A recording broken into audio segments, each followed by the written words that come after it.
இந்த குழந்தை தானே என்னை தன்னுடைய ஜோதி ரூபத்தை காண்பிச்ச கூட்டுது. நான் இதனிடத்துல எப்படி பேசுறதுன்னு தெரியலையே.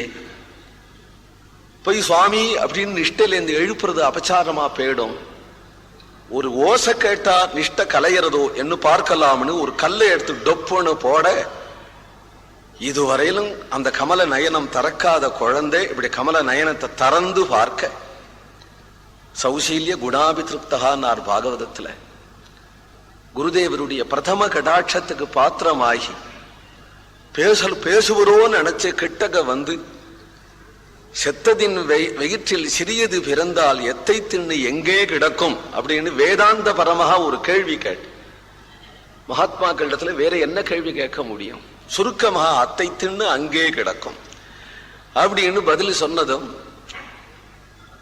தன்னை புரிந்து கொள்ளக்கூடிய ஒரு அதிகாரி வந்துட்டார் அப்படின்னு தெரிஞ்சதும் ஆழ்வார் எதிர்பார்த்த மதுர கவிகளை உடனே அவரிடத்துல அடங்கி கடந்த தனக்குத்தானே இருந்த எந்த ஒரு பகவத் அனுபவம் உண்டோ, பரீட்சித்த பார்த்ததும் சுகருடைய வாயில பாகவதமா வந்தது போலே இவருடைய வாக்கில் இருந்து பிரபந்தங்கள் வர ஆரம்பிச்சது. 4 வேத சாரமாக 4 பிரபந்தங்களை இவர் அருளி செய்தார். அதுல பிரசித்தமானது திருவாய்மொழி. சாமவேத சாந்தோக்கிய உபனிஷத் சாரமாக திருவாய்மொழி. அவருடைய ஒரு அனுபவம், எல்லாவற்றுக்கும் அப்பாற்பட்ட பரதத்துவத்தையே அனுபவிச்சு கொண்டு வரக்கூடிய அவர் கிருஷ்ணானுபவத்துக்கு வரார். கிருஷ்ண திருஷ்ணா தத்துவம்னு அவரை சொல்லுவோம். அவனுடைய பரத்துவத்தை சொல்ல சொல்ல சொல்ல சொல்ல நமக்கு பயம்தான் வரும்.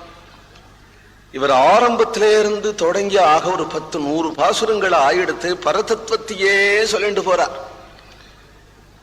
பேசாம இருந்த குழந்தை பேச ஆரம்பிச்சு எடுத்து ஏதோ பாசுரங்களை பாடுறதுன்றதும் எல்லாரும் ஆச்சரியப்பட்டு எல்லாரும் ஸ்ரத்தாளுக்கெல்லாம் எதிரில் கை கொட்டிண்டு உட்கார்ந்து கொண்டு என்ன கழிப்போம்னு பார்த்தா கடல் ஓசை போல இருக்கே தவிர அது இன்னதுன்னே புரியல. யாருக்கு என்ன அனுபவமும் வரல. இப்படி இருந்துருக்கும் பொழுது அந்த ஐஸ்வர்யம், அந்த பரதத்துவத்துக்கு மேல அப்பேற்பட்ட பரம்பொருள் சுலபமா இருக்கு அப்படிங்கிற அந்த சௌலபியத்தை சொல்ல வந்தார். சௌலபியத்தை சொல்லணுமானா எத்தை கொண்டு சொல்லலாம், எப்படி நிரூபிக்கலாம் ஜனங்களுக்கு? அந்த பூர்ண பிரம்மம் சுலபமாயிடுத்து அப்படிங்கறத சொல்றதா இருந்தா எப்படி நிரூபிக்கலாம் அப்படின்னு நினைச்சுண்ட அவருக்கு அந்த பூர்ண பிரம்மம் அந்த யசோதை பிராட்டியினுடைய கையில அகப்பட்டு, கோபியாததே துவதி கிருதாகசி தாம தாவத்யாதே தசாஸ்ரு கலீலாஞ்சன சம்பிரமாற்றம் அப்படின்னு கயத்தை எடுத்து இப்ப நான் உன்னை கட்டி விடுவேன் இந்த உரல்ல அப்படிங்கும் பொழுது அதுக்கு அகப்பட்டு கண்ணை கசிக்கிண்டு அழுதுன்னுக்கிறதே அந்த அநாமமாய் அரூபமாய் அக்ஷரமாய் அச்சிந்தியமாய் அப்பிரமேயமாய் கூடஸ்தமாய் உபனிஷத்வேத்தியமாய் இருக்கக்கூடிய அப்பேற்பட்ட பரமாத்மா அப்படின்னு சொல்ல வரார். இப்படி சொல்ல வரும்பொழுது உடனே தொடங்கினார், பற்றுடை அடியவர்க்கு எளியவன், பக்தர்களுக்கு சுலபன். பாகவதம் அதை சொல்றார், யதா பக்தி மதாமிகே,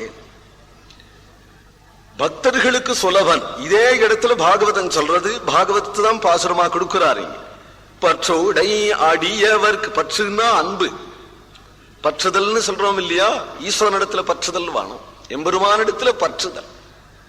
நீ அவனை பற்றினியானா அவன் உன்னை பற்றி விடுவான். நீ அவன் வேண்டாம்னு போனியானா உன்னை வேண்டான்ட்டு அவன் போயிடும். ஏ யதா மாம் பிரபத்யந்தே தாம் ததைவ பஜாமிஹம்னா அவனுக்கு ஒரு நியமம் இருக்கிறதுனாலே நீ அத்தகைய பற்று அவனிடத்துல வச்சையானால் நீ அந்த பற்றை கொண்டு அவன் உன்னை பற்றிடுவான் இல்லையா? பற்றுடை அடியவர்க்கு எளியவன். அந்த பற்றுதல் மட்டும் இல்லாம 1000 சாதனையை பண்ணினாலும் கிடைக்க மாட்டான்.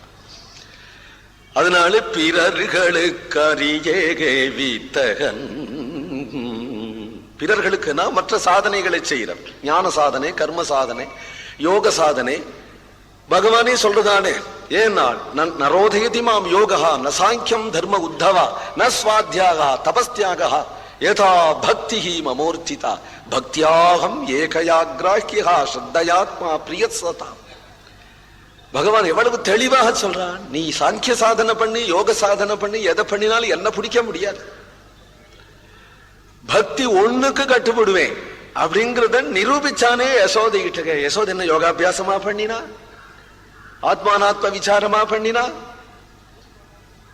ஞான வைராக்கியமா உண்டு அவளுக்கு. அறிவொன்றில்லாத ஆய்குலம், எடக்கை வலக்கை தெரியாத ஒரு ஆயர்குலம். அந்த குலத்திலே பிறந்திருக்க கூடிய ஒரு ஆட்சிக்கு முந்தாணி முடிச்சல அகப்பட்டது மாதிரி கிடைச்சானே. அவளுடைய அவளுக்குள்ள ஒரு பிரேமைக்கு கட்டுப்பட்டதை வித்தகன் மலர் மகள் விரும்பும் நம் அரும் பேரல் அடிகள். நமக்கும் அந்த பக்தி இருந்தா கிடைப்பான். இப்படி அகப்பட்டான்ங்கிறத சொல்ற வரார். அதுக்கு ஒரு உபாக்கியானம், ஒரு லீலையை சொல்லணும் இல்லையா? எங்க அகப்பட்டான் அப்படின்னா, மத்தரு கடை வெண்ணை களவினில் உறவிடையா புண்டு எத்திரம் உரலினோடு இணைந்திருந்து ஏங்கிய எளிவே. மத்தரு கடை வெண்ணெய், வெண்ணெயில நன்னா அது மோரெல்லாம் இறங்கி உருண்டு திரண்டு வரட்டம்னு காத்துட்டு இருக்கானா. ஏன்னா மத்து போட்டு அறுக்க சல் சல் சல். மத்தரு கடை வெண்ணெய், மத்த போட்டு அறுத்து கடைஞ்சி எடுத்து நல்ல தின்னுன்னு வெண்ணையா இருக்கணும். கத்திய போட்டு நறுக்கிற வெண்ணையா இருக்கணும். மாம்பழத்துண்டாட்டம். இந்த தொலை வெண்ணெய் எல்லாம் பிடிக்காது அவனுக்கு. அப்படி இந்த வெண்ணெய் ஆகட்டம் அப்படின்னு அது வரையிலும் சமத்தா அம்மா வெண்ணெய் கிடைக்கிறான்னு பார்த்துட்டு இருந்து அந்த வெண்ணெயினுடைய பதம் தெரிஞ்சதோ, அம்மா அது பானையில எடுத்து வைக்கணும். இப்படி திரும்புறதுக்குள்ள இப்படி பானையை எடுத்து திரும்பி பார்க்கிறா, வெண்ணைய காணா. களவிடில் இவனை வெண்ணெய் வெண்ணெய் வெண்ணெய் வெண்ணெய் குழந்தைக்கா தானே எடுத்து வச்சிருக்கா. ஆனாலும் வெண்ணெய் வெண்ணெய்னா வயத்துல மந்தமா போகாத. இது அம்மாவனுடைய எண்ணம். அவனோ வயத்துல மந்தமா. உலக முண்ட பெருவாயா உலப்பில் கீர்த்தி சப்தசாகரத்தோட சப்த கடலும் உள்ள தள்ளினாலும் ஆறாவென்றிருப்பானை அப்படின்னாரு ஆழ்வார். குழந்தைக்கு ஜீரணமாகணுமேனு இவ கவலைப்படுறா. இழுத்து இது என்ன இப்பயே தொந்தரவு என்று இழுத்து பிடிச்சு அந்த உரல்ல கட்டணும்னு நினைச்சால் கட்டி விட்டாள். இவளா கட்டுறது அப்படின்னாள். அவன் கட்டுண்ண பண்ணி கொண்டான். கட்டுண்ண பண்ணி கொண்டதுனால ஏன் கட்டுண்ண பண்ணிக்கணும் அப்படின்னா, இவள் இந்த கயிறால கட்டல, பக்திங்கிற கயிறால கட்டு. பக்திங்கிற பெயரால கட்டினதுனால கட்டி விட்டார். கட்டின்றதும் நிற்கிறானா, நின்றுட்டு கண்ணை கசைக்கின்றே நிற்கிறான். ஆழ்வார் இந்த இடம் வந்தார். எத்திரம் எத்திரம் எத்திரம் எத்திரம் உரலினோடு அப்படிங்கிறார். பிரஜை இல்லை. அப்படியே கண்ணீர் பெருகி பெருகி பெருகி மூர்ச்சையாகி விழுந்து 6 மாசம் கழிச்சு அவருக்கு பிரஜை தெளியறதான். இந்த 6 மாசம் அவர் எழும் மதுரை கவி ஆத்துக்கு போயிட்டாரோன்னார். அவருக்கு இந்த பாசுரம்னா வேணும். இவர் பாடுற பாசுரங்கள்லாம் அவர் எழுதினா உட்கார்ந்துருக்கார். வேற லட்சியமே கிடையாது அவருக்கு. இவர் தன்னை மறந்து போய் நாம அந்தண்ட போயிட்டா இந்த பாசுரம் பூர்த்தியா கிடைக்காதே. அவர் எப்போ கண் தரப்பார், எப்ப பாசுரம் பாடுவார்னு தெரியாதே. அதனாலே அவர் தாகம் பசி எதுவுமே தெரியாம ஆனால் அவர் உட்காண்டே இருக்கிறார். இவர் எத்திரம்னு தன்னை மறந்து 6 மாசம் கிடக்கிறார். அவர் நினைவோடு 6 மாசம் உட்காந்துருக்கார். எந்த ஆசையிலே அப்படின்னால் இந்த பாசுரம் வேணுங்கிற ஆசையிலே இப்ப உங்களுக்கு கிடைச்சது இந்த பாசுரம். அவர் எழுதி வச்சதுனால எத்திரம் எத்திரம் உரலினோடு இணைந்து ஏங்கி இருந்த எளிவே என்று கண்ணபிரானுடைய எளிவு சௌலபியம். இவ்வளவு சுலபமான ஒரு அவதாரம் கிருஷ்ணாவதாரம். பக்தர்களுக்கு உரல்லையும் கட்டுப்படும்படியாக கட்டி போடும்படியாக கிடைக்கக்கூடிய ஒரு அவதாரம்ங்கிற இந்த அனுபவம் ஆழ்வாருடைய அனுபவம்னு சொல்ல போனா இந்த 10 நாளும் அதுக்கு தான் சரியா இருக்கும். சுவாமி நம்மாழ்வார் அத்தகைய ஒரு கிருஷ்ணானுபவமே உடையவரா இருப்பதனால பெரியோர்கள்லாம் அவரை கிருஷ்ண திருஷ்ணா தத்துவம் அப்படின்னு சொல்றார். அவருடைய அனுபவம் தான், சரித்திரம் அவருக்கு கிடையாது. ஏன்னா அவர் அந்த புளிய மரத்து பொந்திலேயே இருந்து கொண்டு அனுபவத்திலேயே இருந்துட்டதுனால இப்ப நாம திருவாய்மொழி வியாக்கியானம் பூரா சேவிச்சோமானா அதுதான் ஆழ்வாருடைய சரித்திரம். அது தவிர அங்க போனார் சாப்பிட்டார், இங்க போனார் தூத்தம் குடிச்சார், அங்க போனார் வெத்தலை போட்டுண்டார்னு ஒன்னும் கிடையாதாம் அவருக்கு கதை.